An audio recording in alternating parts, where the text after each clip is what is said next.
Magandang araw sa inyo mga ka-chicken! Okay, kumusap kayo dyan mga ka-chicken. Welcome back dito sa ating channel, ano?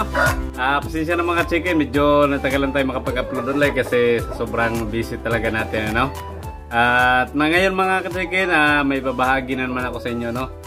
Tungkol dito sa ating manukan, lalo na dito sa mga nag-aabang tungkol sa resulta ng ating broiler na Crinos natin, breed natin sa Rhode Island Red, kung ano yung magiging resulta, no? At iba pang update dito sa ating manukan. Ibabahagi ko sa inyo mga ka-chicken yung tungkol dito sa ating manukan, yung mga hindi din magandang nangyari, yung mga downs dito sa ating manukan. Kasi yung ibabahagi natin hindi lang yung mga magagandang nangyari, pati din yung hindi mga magagandang nangyari dito sa ating manukan, para malaman nyo din, ano? Pero okay lang yan kasi ganyan naman talaga sa pag-alaga natin ng mga manok saka sa ibang hayop, ano? Ayan, ito ngayon mga ka-chicken yung mga Rhode Island Red ko, yung ating mga Rhode Island Red na Crinos natin sa broiler. Ayan, kung mapansin nyo, isa na lang yung ating broiler na roster kasi yung isa nilipat ko doon o in-isolate ko muna kasi nagkaroon ng sipon. So siya na lang mag-isa, pero pwede pa yan mga ka-chicken, no, sa pag-breed natin. Ngayon sa mga nag-aabang, no, ng resulta dito sa ating Crinos breed na Rhode Island Red at saka broiler, yung ano mga ka-chicken, yung hindi magandang balita ay hanggang ngayon na hindi pa tayo nakapag-acquire ng result dito sa Crinos breed natin kasi yung sinalang natin na itlog na in-incubate natin ay ang naging resulta, yung mga itlog nila ay hindi fertile. So yan yung ano mga ka-chicken, yung hindi magandang naging resulta pa, no, sa una nating salang sa incubator. So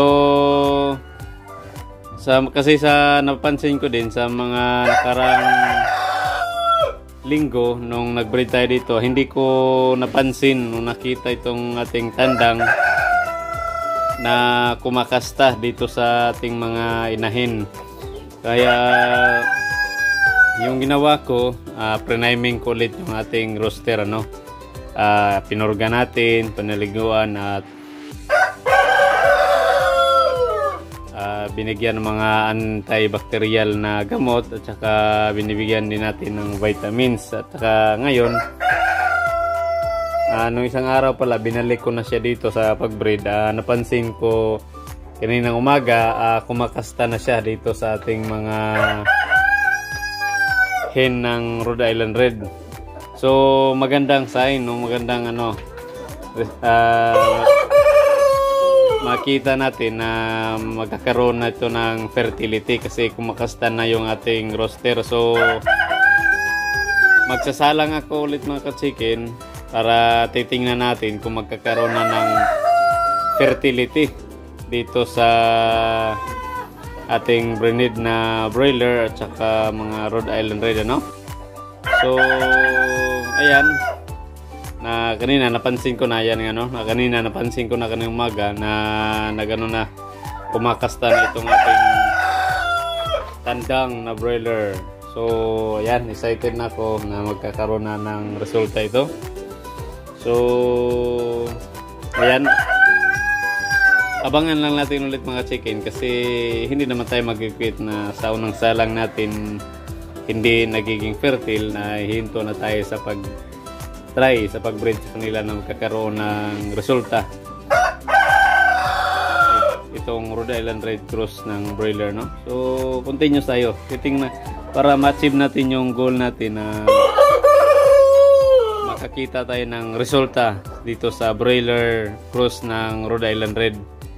Kaya abang-abang lang mga ka-chicken, no? At sinsya natin ngayon lang ulit tayo nakapag-update. Sobrang busy talaga, no? Pero ayan, sikapin natin makapag-upload pa o makapag-update dito sa ating crossbreed. Ayan. Kaya abangan lang natin mga ka-chicken yung magiging resulta nito para suabe. Yan. Yan, ano? Ito sila. Dito sa kabila, yung mga ano natin, Hubbard cross ng Rhode Island Red. Yan. Ito na sila. Sana sa sunod natin na salang ng pag-incubate natin, yung mga giging itlog nila ay sana makita na tayo ng fertile. Ayan. Kaya abangan lang natin. Ayan yung kalaki yung ano natin, no? Yung ating broiler rooster. Kaya ayos mga ka-chicken. Sorry, it's DJ.